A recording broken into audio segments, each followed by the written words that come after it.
went straight down the middle. Then it started to hook just a wee bit. And that's when my caddy lost sight of it. That little white... Hi, this is Kelly Elbin with Golf Life Navigators. Thank you for joining us for yet another episode of Voices of the Game, where we spend some valuable time catching up with great friends in the golf media who've made our game so much better over the years, and what a distinct honor it is to be joined by the 2013 PGA Lifetime Achievement Award in Journalism recipient, a man who says he's spent virtually his entire life involved with the Times of London and the Sunday Times, and is now senior writer for Global Golf Post. John Hopkins, thank you so much for spending time with us. Pleasure to be here, Kelly. Pleasure to be here. John, when we were preparing for this interview, you in fact said, I've spent virtually all of my life with the Times of London or the Sunday Times. From January 1970, that was your first piece, and golf and rugby have been your mainstays ever since. I'm Welsh, which will mean nothing to you until I go on and explain that if you're Welsh, there are a number of things that are born into you, that bred in the blood. You can sing. Right. I can and do sing. Yes. Not very well, but better than most. Any particular type of songs? No. I mean, but I sang in a cathedral choir. I got a choral scholarship and sang in a cathedral choir in Wales. Wonderful. And I won't tell you the name of it because you wouldn't be able to begin to pronounce it. It begins with two L's. The only word I can say is Cardiff. I can say Cardiff, but otherwise. But that's easy. Yeah. You can't begin to say Slamfair PG and then go blah, blah, blah, blah, blah. No, okay. You just lost me. Singing. Singing, rugby. In almost every other country in the world, football is the sport. In Wales, rugby is football. And the third thing that is important and relevant is I grew up on the edge of a golf course. And I had a father and a mother to a lesser degree, but a father who was very keen on golf. So those are the influences that have shaped me. And golf has shaped so many lives, whether in Wales or throughout the UK. It's very much part of the fabric of those countries. Yeah, there's a tremendous following for golf in Britain. It is has been traditionally a very acceptable weekend game for professional people and other people who work hard from 9 to 5.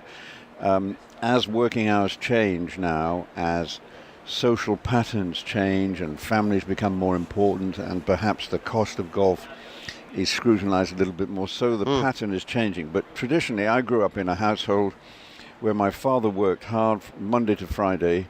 Saturday he would go to golf, and Sunday he would go to golf.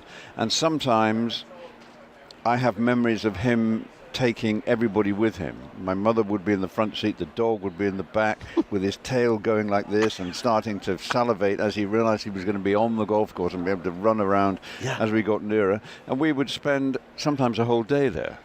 On the golf course, as a family? Yeah, as a family, which is unusual. Yeah. And I can remember the bar of the clubhouse.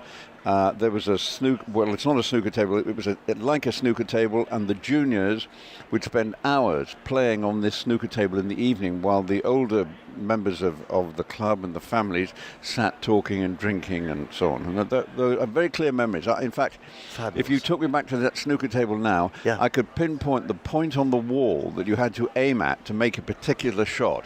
And as long as you got that point spot on, your ball would end in the right place. Some things are ingrained in the mind. You never forget them, do you? That's 65 years ago I was doing that.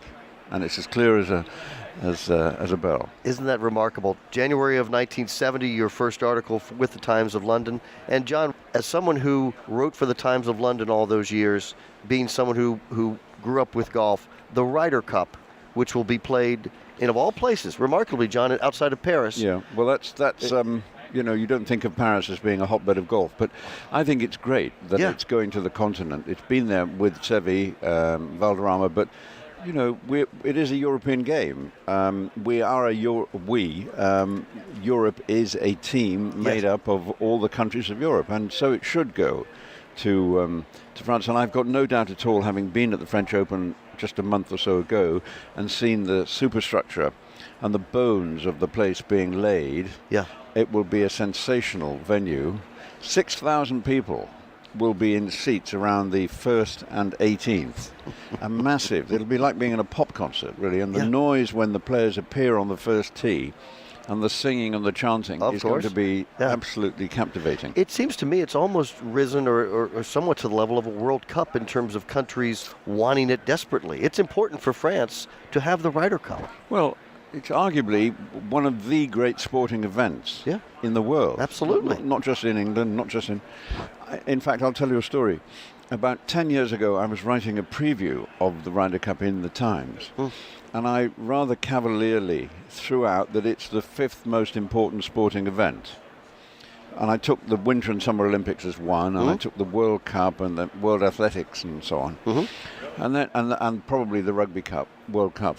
And then I thought, well, maybe the Ryder Cup, which goes to something like 100 countries and has a huge footprint in the Far East, Australia, New Zealand, down in South America. I mean, there's virtually nowhere in the world that wouldn't have taken it. Sure. So I said the 5th, I'm one of these typical journalistic things, and the Ryder Cup, comma, the 5th most watched event in sport, comma, blah, de, blah, de, blah. Yeah. And one of my editors came to me and he said later, well, where do you get this evidence from? And I said, well, I just made it up, really. I think I've done a quick bit of calculation.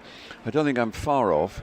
But when anybody writes in and says, John, you're talking nonsense, here is actual proof that it's the 9th or the 15th most important sporting event in the world. Sure. When I get that, I will apologize. Sure. That was 15 years ago. I have not yet had it, so I was right. Yeah, you were, or at least I haven't been proved wrong. The old Scottish adage, you're not necessarily innocent, but it's not proven, the case against it.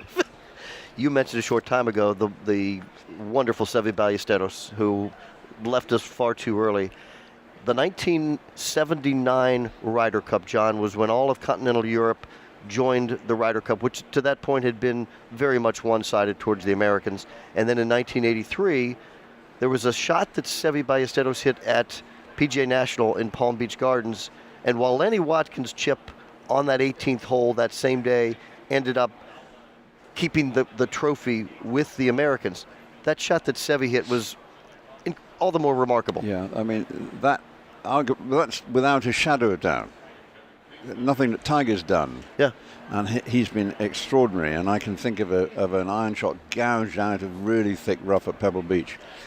I can think of any number of other shots that Tiger played, but nothing so far, and I doubt I ever will see a better shot than Seve's from the bunker.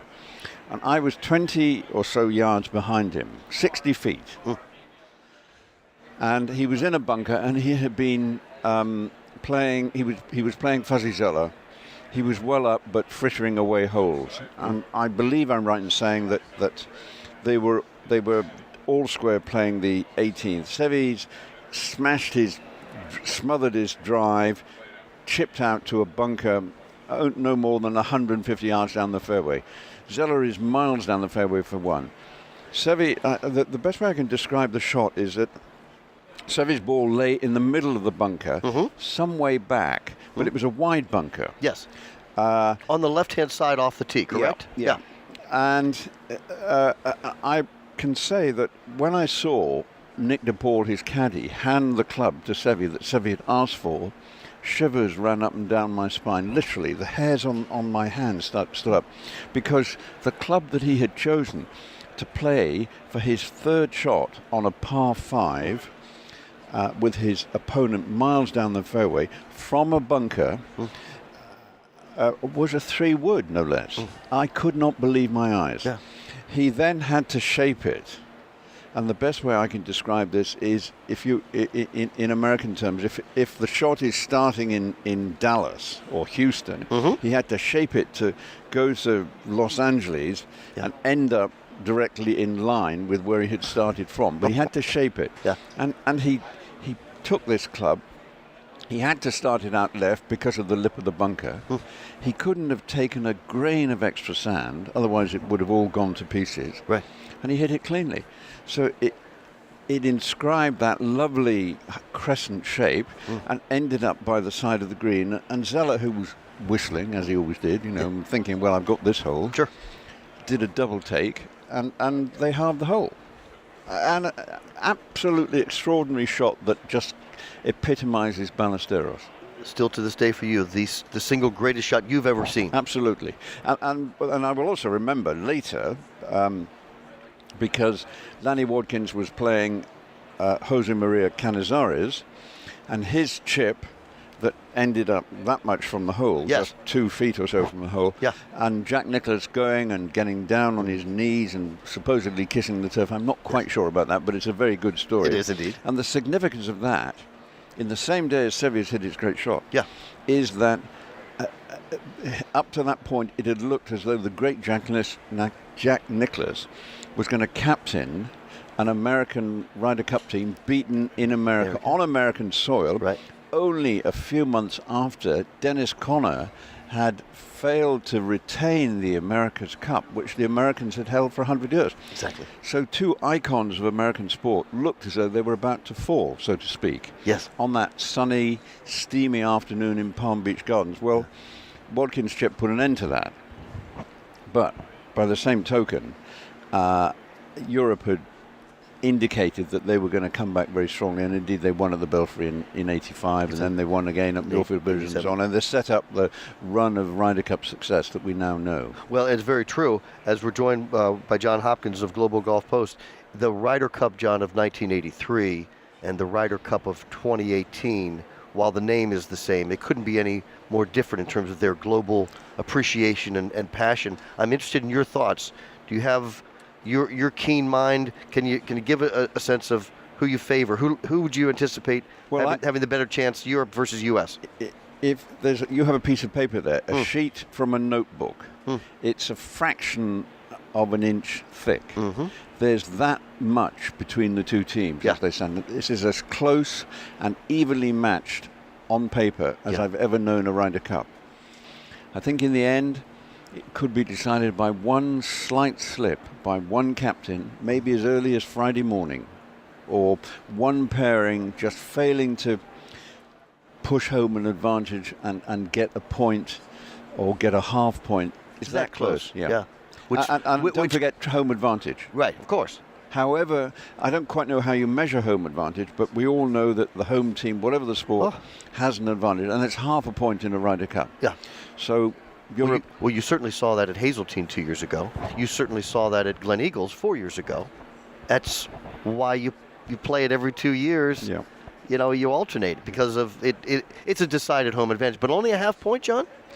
Well, yes, I think only a half point, really. The other thing, too, home advantage also brings with it the setup of the course. Yes. And there's no doubt that at Hazeltine, the course was set up for the brawny American big hitters. Yeah. And the pins tended to be in the middle of the greens. So it was, let's go for it, boys. And when Justin Rose spoke at the end of it, and he said, well, frankly, I would rather, this is a bit like a Pro-Am setup. I think he actually spoke for a lot of people. He would have preferred a greater test. On the other hand, as I say, for the brawny Americans who hit the ball a long way, it was ideal, and they won. Now, I've got no doubt whatsoever that Le Golf National will be set up to favour the Europeans. Not necessarily overtly, but it will be. And it's home advantage. Why shouldn't you do that? Absolutely. John Hopkins, it has been an absolute pleasure having you with us for this Voices of the Game. John Hopkins, many, many years with the Times of London and the Sunday Times, and now please read him as a senior writer for Global Golf Post, the leading weekly electronic golf newsletter. John, thank you again so much. It's a pleasure. I like the way you're talking. Thank you. This is Kelly Elbin with Golf Life Navigators. Thanks again for being with us for this edition of Voices of the Game, and we'll see you at the club.